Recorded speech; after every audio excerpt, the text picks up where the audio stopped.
আসসালামু আলাইকুম। সবাইকে শুভেচ্ছা জানাচ্ছি মাসুম মাহবুব। প্রিয় দর্শক, আমেরিকার শেষ পর্যন্ত নাক কাটা গেল কি ইরানে? নাকি ডোনাল্ড ট্রাম্পের নাক কাটা পড়ছে ইরানে? আজ পাকিস্তানে এসে বসে আছে মার্কিন যুক্তরাষ্ট্রের প্রতিনিধি দল, কিন্তু ইরানের কোনো খবর নেই। এমন একটি সময় এসছে যে ইরানের পথ চেয়ে আছে আমেরিকা। বিষয়টা ভাবতে কেমন লাগে একবার চিন্তা করেন তো। আমেরিকা ইরানের পথ চেয়ে আছে, ইরান নয়। দর্শক,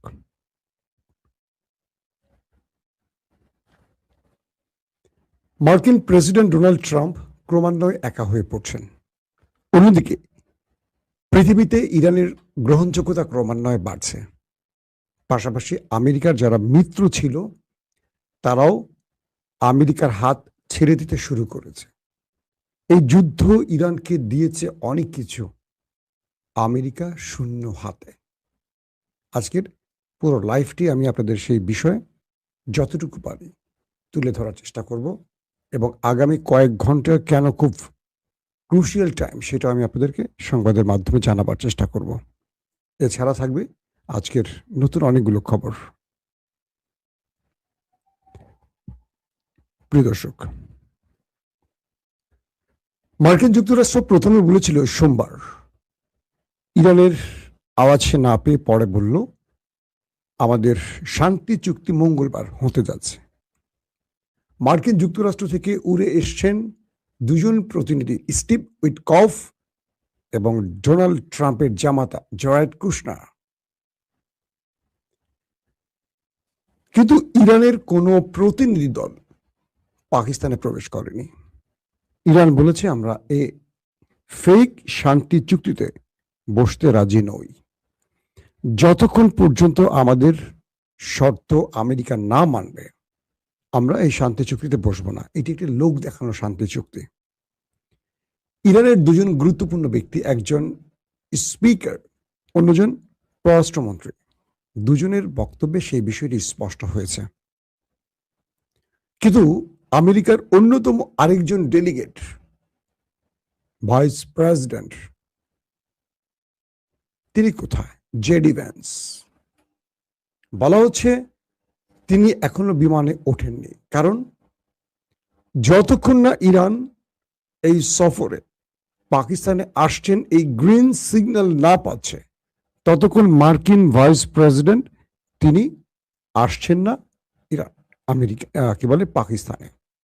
যখন বোঝা যাবে জেডি ভ্যান্স আকাশে উড়াল দিচ্ছেন, তার বিমানে পা রাখছেন, তখন বোঝা যাবে নেপথ্যে ইরান আমেরিকাকে গ্রিন সিগন্যাল দিয়েছে। বিষয়টি মোটামুটি এরকমই হচ্ছে, আপাতত দৃষ্টিতে তাই মনে হয়। যে মার্কিন প্রেসিডেন্ট বারবারই বলছেন ইরানের সাথে চুক্তি হয়ে যাচ্ছে, চুক্তি হয়ে যাবে, চুক্তি হয়ে যাচ্ছে, চুক্তি হয়ে যাচ্ছে, সেই প্রেসিডেন্ট ট্রাম্প অবশেষে বুঝলেন ইরান তার কাছে নতি স্বীকার করছে না, বরং তাকে নতি স্বীকার করতে বাধ্য করছে। একদম সহজ বাক্যে বুঝিয়ে বললাম আপনাদের। মার্কিন প্রেসিডেন্ট গত কয়েকদিনে তার সবগুলো বক্তব্যে দুটো স্পেশাল ওয়ার্ড ইউজ করেছেন। এক, শান্তি চুক্তি, দ্বিতীয়, ইরানকে ধ্বংস। বারবারই তিনি ইরানকে হুমকি দিয়েছেন। কখনো বলেছেন পাথরের যুগে পাঠাবেন, কখনো বলেছেন পুরো ইরানের মানচিত্র থেকে মুছে ফেলবেন, কখনো বলেছেন বোম্বিং করে পুরো ইরানকে ধ্বংস করে ফেলবেন, কখনো বলেছেন বিশ্ব সভ্যতা থেকে ইরানকে মুছে ফেলবেন। ইরান তার উত্তরে মুখে কিছু বলেনি, শুধু কাজ করে গেছে। ডোনাল্ড ট্রাম্প যখন হরমুজ প্রণালীতে নৌ অবরোধ শুরু করলেন, এরপর পাকিস্তানের মধ্যস্থতায় ইরানের সাথে বসলেন, অর্থাৎ ইরান এবং আমেরিকার মধ্যে মধ্যস্থতা করলো পুরো পাকিস্তান। একদিকে প্রধানমন্ত্রী শাহবাজ শরীফ, অন্যদিকে ফিল্ড মার্শাল আসিম মনির। ইরান বলল যতক্ষণ আমেরিকানরা হরমুজ প্রণালী থেকে বেরিয়ে না যাবে আমরা হরমুজ খুলে দেব না। আসিম মনির এই বিষয়টি টেলিফোনে বললেন প্রেসিডেন্ট ট্রাম্পকে যে আপনি হরমুজ প্রণালী থেকে নৌ অবরোধ প্রত্যাহার করলে বা চলে গেলে ইরান হরমুজ খুলে দেবে, তবে ইরান টোল আদায় করবে। যে শর্ত ইরান, সেই শর্তই থাকবে ইরান। ডোনাল্ড ট্রাম্প বলেন ওকে ফাইন, আমি হরমুজ থেকে চলে যাব। ইরান হরমুজ খুলে দেওয়ার ঘোষণা দিল। 24 ঘন্টা পেরিয়ে গেছে, কিন্তু আমেরিকা হরমুজ ত্যাগ করেনি, বরং আরো ওয়ারশিপ, অ্যাটাকিং হেলিকপ্টার, আরো কমান্ডো এ অঞ্চলে আনতে শুরু করেছে। ডোনাল্ড ট্রাম্পের গণমাধ্যমগুলো ফক্স নিউজ থেকে শুরু করে, ডোনাল্ড ট্রাম্পের অনুসারী বা তার অনুগত এই ফক্স নিউজ, তারা বলতে শুরু করেছে যে ট্রাম্পের বিজয় হয়েছে। ইরান ট্রাম্পের কাছে নতি স্বীকার করে হরমুজ খুলে দিয়েছে। দেখেন পর্দার অন্তরালে ঘটেছে কি, আর আমেরিকা বা ট্রাম্প প্রচার করছে কি। হাতে পায়ে ধরছে পাকিস্তানের ট্রাম্প ইরানকে বোঝাবার জন্য। যখন ইরান পাকিস্তানের মধ্যস্থতায় রাজি হলো, তখন মার্কিন গণমাধ্যমগুলো বা ট্রাম্পের কি বলবো যে পক্ষের যে গণমাধ্যমগুলো, তারা ইরানের পরাজয়কে কনফার্ম করে দিল বিশ্বের কাছে। 24 ঘন্টা পর ইরান দিল আবারও হরমুজ বন্ধ করে। ইরান বলল যতক্ষণ না মার্কিন ওয়ারশিপের একটিও হরমুজের ত্রিসীমানার মধ্যে থাকবে, হরমুজ বন্ধ থাকবে। এরপর ভারতের দুটো জাহাজ, ফ্রান্সের জাহাজ, ব্রিটেনের জাহাজে ইরান গুলি করল, এবং 3টি দেশের এই 3টি জাহাজের কান্নাকাটি পৃথিবী দেখল।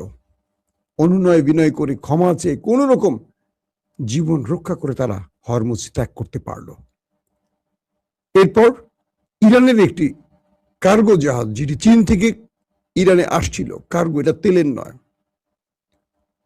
এই জাহাজটিকে আটক করল আমেরিকা। ইরান প্রতিশোধ হিসেবে মার্কিন যুদ্ধ জাহাজে ড্রোন অ্যাটাক চালালো। আবারও সেই অঞ্চল ত্যাগ করলো আমেরিকা। শেষ পর্যন্ত ইরান বলে দিল ইরান কোনোভাবেই আমেরিকার সাথে কোনো আলোচনায় বসবে না, কারণ তারা যুদ্ধবিরতি লঙ্ঘন করেছে। কারণ যুদ্ধবিরতির মধ্যেই তারা হরমুজে অবরোধ করেছে। যখন যুদ্ধ চলছিল তারা এই সাহসটি করেনি। তো আমেরিকা যতক্ষণ হরমুজ ত্যাগ না করবে, ততক্ষণ এই অঞ্চলে শান্তি যেমন আসবে না, ততক্ষণ ইরান বসবে না। আমেরিকা কি করলো, ইরানকে একটার পর একটা হুমকি দিল, নাম নিশানা মুছে ফেলবে, ধ্বংস করে ফেলবে, পুরো ইরানকে বালু বানিয়ে ফেলবে, বোম্বিং করে একদম মাটির সাথে মিশিয়ে ফেলবে, ব্লাব ব্লাব ব্লাব ব্লাব, যা পারলো ট্রাম্প সব বলল। কিন্তু মজার বিষয় কি জানেন, ইরান ট্রাম্পের এই বক্তব্যে এতটুকু ভয় পায়নি। সিআইএর একটি টিম আমেরিকাকে বলল, মিস্টার প্রেসিডেন্ট, আমাদের কাছে যে তথ্য আছে, ইরান আরেকটা বড় যুদ্ধের জন্য প্রস্তুতি নিচ্ছে, এবং এই যুদ্ধে ইরান তার কাছে থাকা সবচেয়ে ভয়ঙ্কর গোপন মিসাইলগুলো পৃথিবীর সামনে হাজির করবে। কে বলছে? সিআইএর একজন খুব গুরুত্বপূর্ণ কর্তা ব্যক্তি। কাকে? হোয়াইট হাউসকে, মিস্টার প্রেসিডেন্টকে। এটা নিয়ে আমেরিকার রীতিমতো বিস্তর গবেষণা করে। গত কয়েকদিনে সিচুয়েশন রুমে একাধিকবার বৈঠকে বসেন ডোনাল্ড ট্রাম্প। তিনি বারবারই বলেন প্রয়োজনে আমি নিউক্লিয়ার অ্যাটাক করব, কিন্তু মার্কিন প্রশাসন, মার্কিন জেনারেলরা ট্রাম্পের এই দাবির পক্ষে দাঁড়াচ্ছেন না। তারা বলছেন ইরান আমেরিকার যুদ্ধের অবস্থা নিউক্লিয়ারের দিকে যায়নি। এক ইরান হরমুজ দিয়ে পুরো পৃথিবীর কাছে লিঙ্ক করে ফেলেছে আমেরিকাকে। এখন যদি ইরানে কোনো কারণে একটি মিস অ্যাডভেঞ্চার হয়, একটি নিউক্লিয়ার অ্যাটাক করে আমেরিকা, পুরো পৃথিবী আমেরিকাকে এই সুযোগে একা করে ফেলবে। আমেরিকা শুধু নিউক্লিয়ার দিয়ে পরাশক্তি হয়নি, নিউক্লিয়ার রেখে ব্যবহার না করেও পরাশক্তি হওয়া যায়। সেই থট বা সেই মিথকে যদি আমেরিকা ভেঙে ফেলে, আগামীকালকে মনে রাখবেন 205টি দেশের 9টি দেশের কাছে পারমাণবিক আছে। পৃথিবীর 205টি দেশের 9টি দেশের কাছে নিউক্লিয়ার আছে। এই নিউক্লিয়ার থাকা মানে সবকিছু নয়। ট্রাম্প বারবারই পাগলামি করছেন, প্রয়োজনে নিউক্লিয়ার অ্যাটাক করবেন, তার থ্রেটগুলো নিউক্লিয়ার দিকে। এক ট্রাম্প চাইলেই নিউক্লিয়ার অ্যাটাক করতে পারবেন না। এখানে অনুমোদনের জন্য আরো যে ব্যক্তিরা আছেন, তারা কেউ ট্রাম্পের পক্ষে দাঁড়াচ্ছেন না। মার্কিন জেনারেলরা তাকে বারবারই বোঝাবার চেষ্টা করছেন যে বিগত 40 দিনের যুদ্ধে ইরান যা পেয়েছে আমরা পাইনি। ইরান পৃথিবীর কাছে তার গ্রহণযোগ্যতা পেয়েছে যেটা আগে ছিল না। আমেরিকা তার গ্রহণযোগ্যতা হারিয়েছে, যেটা ছিল সেটাও হারিয়ে ফেলেছে। এক, এই যুদ্ধকে আমেরিকা, মার্কিন সেনারা, মার্কিন পলিটিশিয়ানরা, পৃথিবীর যত গুরুত্বপূর্ণ বা আমাদের মিত্র রাষ্ট্রগুলো, কেউ বলছে না এই যুদ্ধ আমেরিকার যুদ্ধ, সবাই বলছে এটা ইসরায়েলের যুদ্ধ, আমেরিকার লড়ছে। মিস্টার প্রেসিডেন্ট, আপনাকে পৃথিবীকে বোঝাতে হবে এই যুদ্ধ আমাদের যুদ্ধ। আমাদের সেনারা তারা তাদের মূল শক্তির জায়গাটা, দেশপ্রেমের জায়গা থেকে, মোরাল জায়গা থেকে তারা ভেঙে পড়েছে, কারণ এই যুদ্ধটা আমাদের না, আমরা কেবল প্রক্সি ওয়ার করছি ইসরায়েলের হয়ে। কে বলছে? মার্কিন জেনারেলরা। আমাদের সেনারা গত 50 বছরে এত মার খায়নি যেটা ইরানের কাছে খেয়েছে। আপনি ভালো করে তাকান, গালফ কান্ট্রিতে আমাদের সকল সিস্টেম অকেজো করে ফেলেছে ইরান। আমাদের থার্ড, আমাদের প্যাট্রিয়ট, আমাদের রাডার সিস্টেম সব অকেজো। আমাদের প্রত্যেকটা বেজকে লন্ড ভন্ড করে ফেলেছে, যেগুলো যুগের পর যুগ ধরে আমরা তৈরি করেছি, সেগুলো ইরান ড্রোন মিসাইল দিয়ে ধ্বংস করেছে। আমাদের সেনারা কিচ্ছু করতে পারেনি। আমরা নিরীহ মানুষকে যতটা সহজে মারতে পেরেছি, ইরানের মূল স্ট্রং জায়গাটাকে আমরা ভাঙতে পারিনি। তাহলে সেই ইরানকে আমরা কি করে দুর্বল করব? তার মানে ইরান এই যুদ্ধে তার মোরাল জায়গা থেকে, তার দেশপ্রেম থেকে বা তার অধিকারের জায়গা থেকে স্ট্রং জায়গা আছে, স্ট্রং ভিতের উপর আছে, কিন্তু আমরা নেই। আমাদের সেনারা এই লড়াইটা তাদের নিজের মনে করছে না, কিন্তু শুধু নির্দেশ বাস্তবায়ন করছে। আমরা ইস্পাহানে পরাজিত হয়েছি, এতগুলো সেনা নিয়ে আমরা ফেরত এসছি, অনেকেই প্রাণ হারিয়েছে, আমাদের বিশাল সামরিক বহরকে ইরান ধ্বংস করে ফেলেছে, পৃথিবী দেখেছে, সেখানে আমাদের পরাজয় হয়েছে। 40 দিনে প্রত্যেকটা দিন আমাদের পরাজয় রচিত হয়েছে। এক একটা দিন আমরা পৃথিবীর কাছে মুখ দেখানোর জন্য আমাদের নতুন করে মানে কি বলবো, যে মুখোশ পরে হাজির হতে হয়েছে।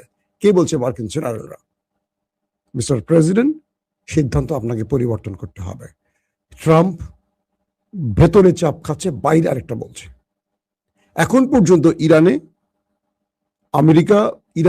আমেরিকা বৈঠকের যে বিষয়টি পাকিস্তানে চলমান, কি বলছি আপনাদের, পাকিস্তানে এসে মার্কিন ডেলিগেটরা বসে আছেন, ইরান এখনো আসেনি।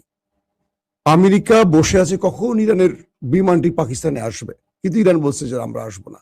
তাহলে ঠেকায় পড়ছে কে? বলেন এটা কি নতুন করে পৃথিবী? ইরান কিভাবে কৌশলে মনস্তাত্ত্বিক লড়াইতে আমেরিকাকে পরাজিত করছে, ট্রাম্পকে বারবার পরাজিত করছে, খেয়াল করছেন? এই যুদ্ধে কৌশলের খেলায়, পরিকল্পনার খেলায়, মনস্তাত্ত্বিক খেলায়, এবং এই যুদ্ধে সবচেয়ে বড়, পৃথিবীকে সহজ বাক্যে পক্ষ বিপক্ষের যে বার্তাগুলো, ইরান যে খেলাটা খেলছে, আমেরিকা সেখানে পুরোপুরি ব্যর্থ হয়েছে। আমেরিকার সবচেয়ে বড় শক্তি ন্যাটো আমেরিকার পাশে দাঁড়ায়নি। আমেরিকার অন্যতম মিত্র হলো ইউরোপের বন্ধুরা, একজনও আসেনি, কিন্তু এরা তলে তলে ইরানের সাথে যোগাযোগ করছে। ইরান এমন এক নিউক্লিয়ার খেলা খেলেছে, পৃথিবীর সকল নিউক্লিয়ারকে পরাজিত করে ফেলেছে, সেটার নাম হরমুজ প্রণালী। এই এক হরমুজ দিয়ে মার্কিন যুক্তরাষ্ট্রকে কাহিল করে ফেলেছে, পুরো ট্রাম্পের নাক কেটে পৃথিবীর কাছে তাকে সাইজ করে ফেলেছে। এখন ইরান একটি বক্তব্যের উপর অটুট, তুমি আমার হরমুজ থেকে চলে যাও, হরমুজে আমি টোল আদায় করে কে আসবে যাবে তার উপর যে সিদ্ধান্ত নিয়েছি, পার্লামেন্টে ভোটাভুটি করেছি, যে বিল পাস করছি, তুমি এখানে হাত দিলে আমি কোনোভাবে মানবো না। তুমি যতদিন চাও আমি যুদ্ধ করে যাব, যতদিন চাও। ট্রাম্প পড়ে গেছেন একটা বড় বিপদে, কারণ আয়াতুল্লাহ আলী খামেনিকে যতটুকু ম্যানেজ করা যেত, মুস্তফা খামেনি একেবারেই মানতে রাজি না। এতটা তিনি কট্টর বলবো না, শব্দটা পজিটিভ ভাবে বলি, তার দেশের প্রতি তার যে ডেডিকেশন, তার দেশের প্রতি যে প্রেম, বা একটা বৃহৎ পরাশক্তিকে তিনি চোখে চোখ রেখে কথা বলার যে দুঃসাহস, পুরো পৃথিবী আমেরিকাকে আর ইরানকে নতুন রূপে দেখতে শুরু করেছে। বিশ্বাস করবেন, ইন্দোনেশিয়া, তাদের দেশের ভেতরে আমেরিকার জনপ্রিয়তা কমে গেছে। পৃথিবীর বহু দেশ থেকে এখন তথ্য আসতে শুরু করেছে, যারা তাদের জনগণ আমেরিকার পাশ থেকে সরে যেতে সরকারকে চাপ দিচ্ছে। ইউরোপের দেশগুলো আমেরিকার পক্ষ ত্যাগ করতে শুরু করেছে। বুঝতে পারছেন? শুধু তাই নয়, যে দেশগুলো দীর্ঘদিন আমেরিকার দালালি করতো, সেই দেশগুলোর ভেতর থেকে আমেরিকা বিরোধী মনোভাব সৃষ্টি হচ্ছে, যেগুলো মার্কিন গণমাধ্যম প্রতিদিন প্রচার করছে। এই অবস্থার মধ্যে আমেরিকা এমন একটি জায়গায় পড়ে গেছে, এই যুদ্ধ আমেরিকাকে সবকিছু, মানে আমেরিকার পুরো অস্তিত্বে টান দিয়েছে, তার অহংকারের চাদরটা খুলে নিয়ে গেছে, আর ইরান তার জায়গায় ফিরে এসছে। এই যুদ্ধে ইরান যা পাবে আমেরিকা তার কিচ্ছু পাবে না। নেক্সট টাইম যেই তথ্যটি বললাম যে মার্কিন গোয়েন্দাদের কাছে তথ্য আছে ইরান কোনো বিগ সারপ্রাইজ তার পকেটে রেখেছে। এই সারপ্রাইজটা কি হতে পারে, এটা এখন আমেরিকার মাথা নষ্টের কারণ। যে ইরান ভয় পাচ্ছে না কেন, ইরান এতটুকু নড়ছে না কেন, আমেরিকার হুমকি ধমকিতে ইরান এতটুকু ভীত হচ্ছে না কেন, ওদের কাছে আছেটা কি? ওরা যে বারবার বলছে যে আমেরিকাকে সারপ্রাইজ দেবে, সেটা কি হতে পারে? এটা নিয়ে রীতিমতো মার্কিন গবেষকরা তারা এখন চুল ছিটছে যে কি আছে ইরানের কাছে। ইসরায়েলের মাথা নষ্ট হয়ে যাচ্ছে, কি আছে ইরানের কাছে। তারা এখন খুঁজতে শুরু করছে ইরানের কাছে কি এমন আছে। কিন্তু ইরান বলছে আছে সারপ্রাইজ, তুমি যদি আমার দেশে আক্রমণ করো আমি তোমাকে সেই সারপ্রাইজটা দেব। কিন্তু আমেরিকা এখন ভয় পাচ্ছে, আক্রমণ করবে নাকি সমঝোতা করে কোন রকম ফেস সেভিং করে তিনি যুদ্ধটা থামাবেন। একদিকে মার্কিন যুক্তরাষ্ট্রের জনগণ বা প্রশাসন বা ডিপ স্টেটের চাপ, যুদ্ধ বন্ধ করো। অন্যদিকে নেতানিয়াহুর চাপ, যুদ্ধ বন্ধ করো না, ইরানকে শেষ করো। কিন্তু ইরানকে শেষ করতে যে প্রথম 40 দিনে পারেনি, সে বাকি সময়টিতে পারবে কি করে? নিশ্চয়তা কি যে ইসরায়েল আমেরিকা বলছে মাত্র 2 থেকে 3 দিনের মধ্যে আমরা ইরানকে শেষ করে দেব, নিশ্চিহ্ন করে দেব। আজ পর্যন্ত সেই ইসরায়েল আমেরিকা 40 দিন পরে হিসেবের খাতায় দেখলো তাদেরই সবকিছু হারিয়েছে। কেবল ইরানের কিছু ভবন, কিছু সাধারণ মানুষ, একজন গুরুত্বপূর্ণ ব্যক্তিকে হত্যা ছাড়া ইরানের কাছ থেকে কিচ্ছু পায়নি তারা। এই যুদ্ধ ইরানকে দিয়েছে, আবারও বলছি। হ্যাঁ, ইরানের ব্যাপক ক্ষতি হয়েছে, আয়াতুল্লাহ আলী খামেনি নেই, গুরুত্বপূর্ণ সেনা অফিসাররা নেই, এগুলো ইরানকে মোটেও ভাবায়নি। তো যারা চলে গেছেন তাদের চেয়ে যোগ্য ব্যক্তিরা কেন যেন মনে হয় ইরানের চেয়ারে এসে বসে গেছেন। এমন একটি স্ট্রাকচার ইরান তৈরি করেছে, যারা চলে যান তাদের পরবর্তী ব্যক্তিরা আরো স্ট্রং, আরো সাহসী, আরো ইমানদার যেন প্রমাণ করছে। আয়াতুল্লাহ আলী খামেনি তিনি নিঃসন্দেহে একজন ডার্ক সাইডে একজন বর্ষিয়ান নেতা। তার ছেলে এসে আমেরিকাকে পরাস্ত করেনি, এই যুদ্ধটা তো তার ছেলের নেতৃত্বে হচ্ছে, তাই তো?